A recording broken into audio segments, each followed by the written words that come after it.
it would take a Mahomes or maybe, who knows, but, probably one of the quarterbacks.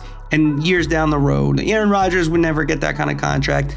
Travis Kelce is an interesting one. I mean, he's going to get big money. He's going to get a lot of money because, first off, if, I used to do a list, 5 years ago, and, you'd have people like Tomlin and Kelce and the quarterbacks. And Kelce was on that list of potential future analysts. This was before Taylor Swift, before, he might be considered the greatest tight end ever. I'm Ndamukong Suh, and welcome to No Free Lunch, where we talk to experts and athletes about how the most successful people in sports manage their money and grow their wealth. Danny, what's going on, big guy? What's happening? Super Bowl week, man. It is Super Bowl week. I think the biggest week in sports. I mean, am I wrong in saying that? Is that a hot take? I mean, I'm biased, but I don't know who's taking over the globe on one single day where everybody drops everything and just tunes in. And this is not only the first time this year, but multiple weekends over weekends in the last month of January, let alone in the previous year. I mean, Thanksgiving, Christmas, we just taken over. NBA mad at us about it. Bro, I was literally thinking about that same thing. I've not watched a full NBA game this year because of football. It's impossible. One, I love hoop. I wish I could have been 6'8", 250 dunking on cats, but that just wasn't my forte. But something about NBA basketball, I got to wait till playoff time to watch it. This episode, we're talking to our guy, Andrew Marchand, talking about some of the on-air talent for the NFL as the season closes, and some of the big names like the Tony Romos, the Bradys, and Mike Tirico, and even, is Tomlin going to be, in the booth next year? I don't know. We'll see. Yeah, man. Let's get right to it right here on No Free Lunch, man. Andrew, welcome back to the show, man. How are you? I'm well. Thanks for having me. Super Bowl week, man. It is Super Bowl week. I'm getting ready to catch a plane ride over there myself. How about you? You going to be out there? Yeah, I'm already here. So all set. Yeah, getting accustomed. Took a Waymo here in San Francisco. No driver. Ooh, yeah, very brave. I kind of liked it. We'll see. Yeah, man. So I would love for you to share with our audience what it's like, the determination and factors that go into creating an A-list group in the chemistry, the cadence, the audience, all the testing when it comes to an elite group like Tom Brady and his counterpart, and Tony Romo and his counterpart when it comes to calling NFL games for any. Yeah, so those spots are generally reserved for the great quarterbacks. When you look at it, you got Brady at Fox, Romo at CBS, Troy Aikman at ESPN. Then Chris Collinsworth, he built himself up. Well, had a pretty good career, but definitely not a Hall of Famer. He's been doing it for a long time. He'll be doing the Super Bowl with Mike Tirico on NBC. And then Amazon Prime Video on Thursdays, they tried to get a bunch of people. They offered Sean McVay, or were prepared to offer Sean McVay $20 million right after he won the Super Bowl 5 years ago or 4 years ago. He ended up continuing to coach. They had a little trouble, finding the right person, so they got Herb Street in there. But generally speaking, these top jobs, they're for big money and they're former great quarterbacks. Yeah, and you talk about great quarterbacks. I mean, you look at J.J. Watt, you look at some of these other guys that have come along and have wanted to get into the booth, but why are they only sticking with quarterbacks and versus other potential personalities that are just as good and sometimes even better because they have to understand the game from a different side of the ball? Yeah, well, I would say that, first off, there's not that many number one spots. So you look at somebody like J.J. Watt, who his rookie year with Iron Eagle this year was really good. Eagle is probably the best person to work with if you're trying to get your name bigger, because he just makes his analysts so comfortable. And JJ really wanted to do it. You can tell he studied it. He's only a couple years off the field, but you can tell how he wanted to be good. We saw the same thing with Greg Olsen, who also had a tremendous career, not to Watt's level, not going to be a Hall of Famer, but still close. Played a Super Bowl, but the thing about Olsen that's so good, he really understands what the audience is looking for. So there's two things there. You say, well, why pay Tom Brady $375 million? And is that worth it? Well, first off, as you know, to get Tom Brady to do it, it costs a lot of money. So it's not like that position net pays it. If you want Tom Brady to do it, he has so many opportunities, considered the greatest quarterback or greatest player of all time. So you're going to have to overpay. What does he bring to a network? Well, he helps. You have a sponsor who is thinking about enamored with it. Exactly. We play golf, and from what I'm told, again, for $37.5 million a year, you probably should say yes to everything. But Brady has a reputation for being a great teammate. I think he's lived up to that on Fox. And then he was much better this year. Number one. Number two, when you turn on a game and Tom Brady's there smiling at you, it does feel bigger. I mean, we can talk about that. Well, maybe if you had somebody else there, yes, they might be a better analyst. And again, Brady got much better this year and was really good. But it's still Tom Brady. So there is that cachet. So I think that's why historically, if you look at if you took a list out, we Googled a list, top 20 quarterbacks of, maybe the last 30 years, modern day quarterbacks, almost every single one of those guys has gone into network TV. John Elway, Brett Favre, or kind of maybe Ben Roethlisberger hasn't yet. Those are the only guys who really haven't. So that's kind of why you see that. They're the stars. No offense. Yeah, no, that's interesting. I mean, I love Greg Olsen, and not only being able to get to know him because of No Free Lunch, but outside looking in, I think he's without question a number one guy. He just happens to be on Fox with a guy named Tom Brady that is going to trump him from being in that number one crew. I'm curious to your standpoint of understanding, where do things sit with a current Romo deal? Does it make it easier or less likely for them to part ways with that? And then on top of that, are you seeing any type of shakeup? And would that happen at the Super Bowl? Because there's always those time frames of the year when things start to happen. And I remember talking to my agent when I was looking to get into the TV world and doing some different things. They always said Super Bowl, a lot of conversations have happened, and they start to manipulate and start to have those different particular foster those and become fruitful. But I'm curious, is there any type of shakeup as well potentially happening over this next week? Well, that's why when you come out here, if you see me, you'll see me with a little glass up against walls, trying to listen in on all this stuff. That's how you get the scoops. This is when it all starts to happen. Could there be shakeups? I think we're a year away from maybe some, major moves, because you have Al Michaels, who this may be his last year. Herb Street's in the final year of his contract, so that could open up Thursday Night Football. The Romo deal. The issue is he has 4 years and $72 million left on his contract. And if you're David Burson, the president of CBS Sports, are you going to go to your new bosses at Paramount Plus and say, hey, we got to eat this contract? Very doubtful. They'll point to the ratings have been very good. So that's one thing. They'll point to the ratings have been great still, and they have been for CBS. But you're the ones who paid him $18 million a year. So you put that value on that position. Could they add a JJ Watt to try to improve that booth with Romo and Nance? They could, and he would help. But the only issue is it's already a $30 million booth. JJ Watt, I'm pretty sure, is not, let's say he's making 4 or 5 for doing the backup 3 to 4, in that range, 3 to 5. He's not going to go and say, okay, well, I'll just stay at that. He's going to want, he should get $10 to $12 million a year if he's going to join an A booth. I mean, he's JJ Watt. He's a Hall of Famer, one of the best defensive linemen ever, and he's done well. So they're a little stuck because the contract, I remember when I was kind of on top of the reporting when the Romo deal happened, and the whole, he was a sensation his first 3 years. And then he had a very, this is why the business changed. His first contract was 3 years and $10 million. He went to 10 years and 180. And so that changed the business, but the 10 years is kind of the issue. There is questions about how much Romo studies, which I think might have been a question as well when he played. And so you the more you move away from the game, the more homework you have to do. Yeah, I'm curious. The last one on potential talent, and I think this is one that a lot of people may not even think of, Nate Burleson.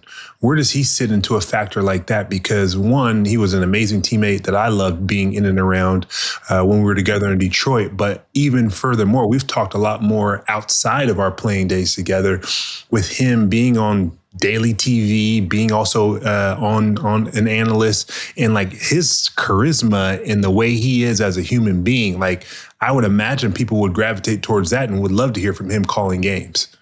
Yeah, he's done some. He did Netflix the last couple of years. I mean, Nate's become a huge star. I think I was pretty much the first one to write and make a Strahan comparison with Nate. For Obviously, sure. And he had a very solid career, but not the Strahan Suh type career. But he's made his way in TV. The morning show, it's a little bit in flux now with the new ownership. It's not perfectly clear where that's going.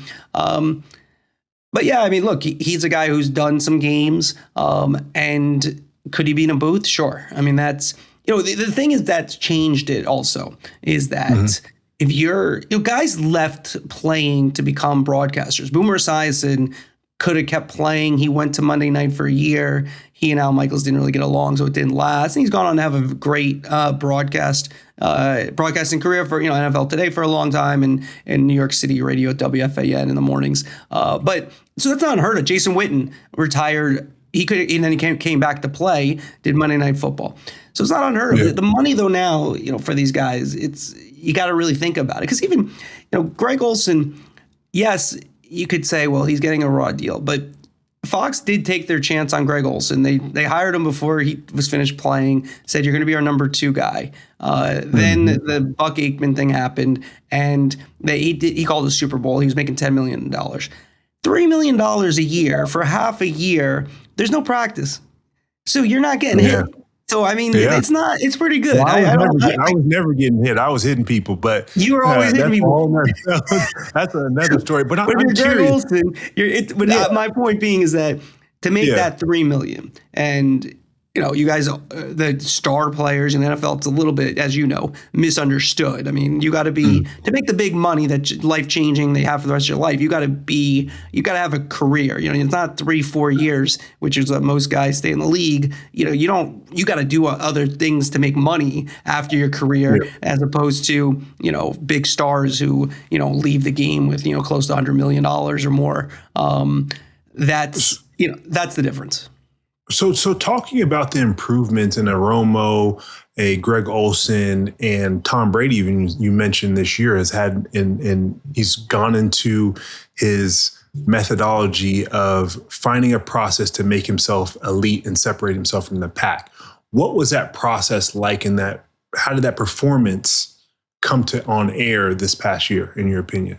Yeah, so I spoke to Tom about it about a week or 2 ago, and did a long story on him. And he told me that he changed his preparation. Instead of trying to prepare like a broadcaster, he prepared as he, more like when he was quarterbacking with the Patriots and the Bucks. And what he meant by that is more video, less. The first year he was reading too much. I had some intel when, that first year, that he had too much information. And he said it. He said he could have gone on the air and read all his information for 3 hours, and he still would have kept going.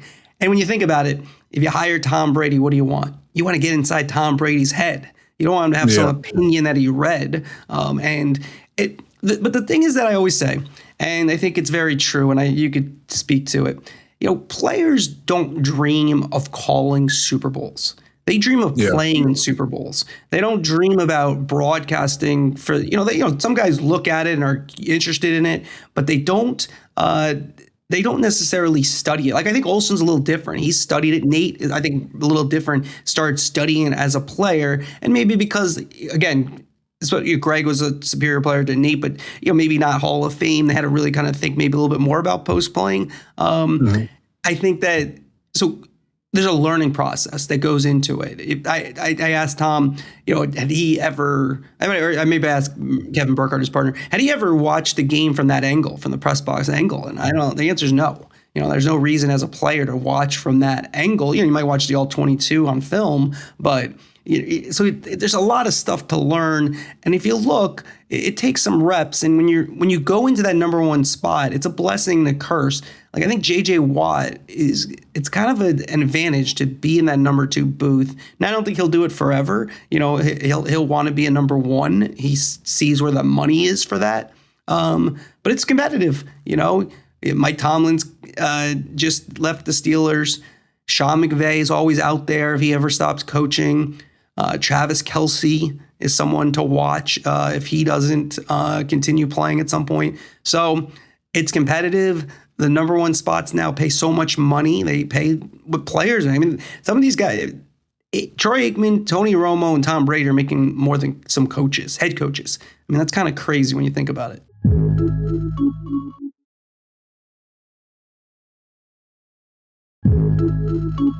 Yes, they're making more money than some coaches, which I think is well-deserved. I mean, at the end of the day, it's about the players. Whether you're in the booth or on the field, they're making the game move the needle at the end of the day.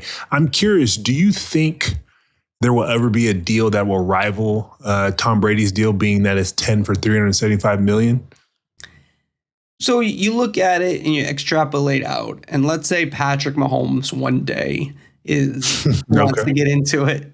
I'd say never say never. I don't think in the near term we're going to see something like that. But again, I think it's not that the position really should pay what Romo or Aikman make, 18 million, or obviously not 37 and a half. But again, if you're going to get these guys to do it, if you're Patrick Mahomes, and he'll probably leave the game maybe close to $1 billion. You know, you could tell me how I can't figure out what the actual money is on all these contracts, but let's just say it's half a bill.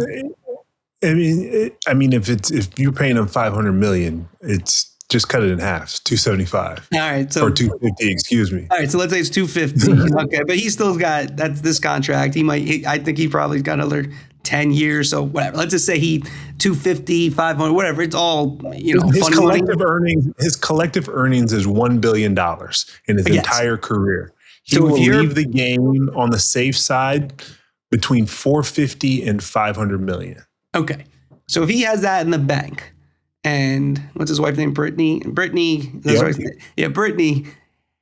Patrick, I can't do his like kind of Kermit the Frog voice, but he says to Brittany, it'd be good and better if I could do the impersonation. But he says to Brittany, "Hey, look, I'm still going to spend my Sundays away from the family."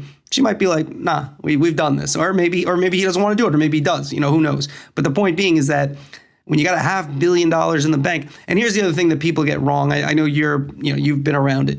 The thing that like kind of fans, sometimes some people who do what I do in the media, they always say, well, this guy made so much money, so he'll do it for less. No.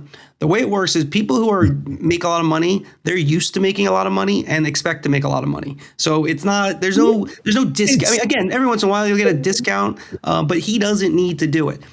That gives you a lot of leverage if they want Patrick Mahomes or somebody. I'll give you a little insight. For people that make a lot of money, in my opinion, it's not so much about the money. It's about the opportunity in them to be challenged with something that they enjoy, and also feeling that they're well compensated for that, and at least at market, if not a little bit above market, because of certain cachets or whatever it is. And obviously NIL is a big part of that cachet. And also, like, I've noticed in the small media stuff that I've been able to do and flourish in and have fun with, and working with Sky Sports and doing things like that, I have had great access for not only my family, and sometimes even better when I was playing versus when I was playing to where I'm at when I'm in the booth, especially on site for certain events and different things of that nature. So I think there's a combination of finding, one, the right person, but two, how do you fulfill them and yet challenge them? Because I think that's more so where you're going to find somebody who really wants to be dove into the space, is it's got to be challenging for them. No, 100%. And also the thing about the booth is that, look, the closest after you play to being on the field is coaching, but it takes so much time. It's hard to, if you're going to coach, it's a 24/7 job. And so, but then no thanks. Exactly. Most guys don't want to. But again, if you played 3 years and didn't have the career you had, you might go into coaching because you would have to make a living. You wouldn't have as big a name. I'm not saying you, but just in general, that is something that's an avenue. So yes, I agree. But I guess to get back to the premise of your first question, it would take a Mahomes or maybe, who knows, but, probably one of the quarterbacks, and years down the road, Aaron Rodgers would never get that kind of contract. Travis Kelce, Travis Kelce's an interesting one. I mean, he's going to get big money. He's going to get a lot of money because, first off, if, I used to do a list, 5 years ago, and, you'd have people like Tomlin and Kelce and the quarterbacks. And Kelce was on that list of potential future analysts. This was before Taylor Swift, before, he might be considered the greatest tight end ever. I mean, at that point, he was in the conversation, of course. But so he's got a chance. I don't think he'll get it's, like there won't be that many opportunities in terms of calling games. But and then so studio, you don't usually get paid as much as Brady or Romo in studio. Yeah. So I'm curious if you look at this, and I think Mike Tomlin could easily find a way in this particular space. As you mentioned, Sean McVay, if you decided to leave coaching, but I'm wondering, where do you think that broadcasting change potentially comes for a Mike Tomlin, for a Travis Kelce, or do you like to look at it as, hey, or do they end up being in the front office? You look at Matt Ryan, he left leaving the studio and going to the front office and that being a better situation for him. Or do you see a guy like Mike Tomlin saying, I'm done with football, I'm going to take time off and I'm really just going to enjoy my family and I'm stepping away from the game and then I'll go from there? Yeah, I don't know how badly Mike Tomlin wants to be in a studio or call games. I mean, the intel I've gotten, I don't think that's some sort of drive. He's such a good personality, so respected in the game that he's an obvious candidate. The other issue with coaches, and John Madden is the most legendary game analyst, and he was a coach and he walked away very young.